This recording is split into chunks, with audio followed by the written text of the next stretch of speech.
کہتے ہیں کہ ایک دن بہلول ہارون الرشید کے پاس آیا۔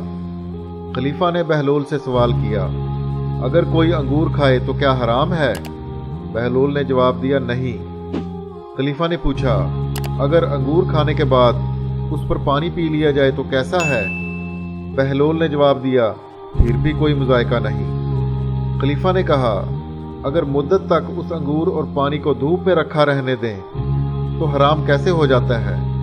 بہلول نے جواب دیا، اگر آدمی کے سر پر تھوڑی سی مٹی ڈال دی جائے تو کیا اس سے کوئی نقصان پہنچے گا؟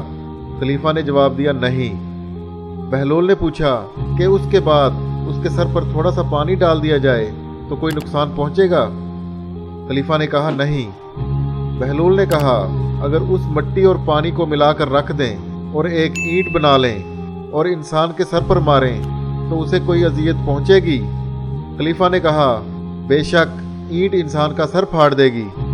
بہلول نے کہا، جس طرح مٹی اور پانی مل کر انسان کا سر پھوڑ دیتی ہے اور اسے چوٹ پہنچا دیتی ہے، تو اسی طرح انگور اور پانی مل کر یہی چیز نقصان دہ بن جاتی ہے، جسے شریعت نے حرام اور ناپاک ٹھہرایا ہے۔ اس کے پینے سے انسان پر بہت سی مصیبتیں آتی ہیں اور اس کے پینے والے پر سزا واجب ہو جاتی ہے۔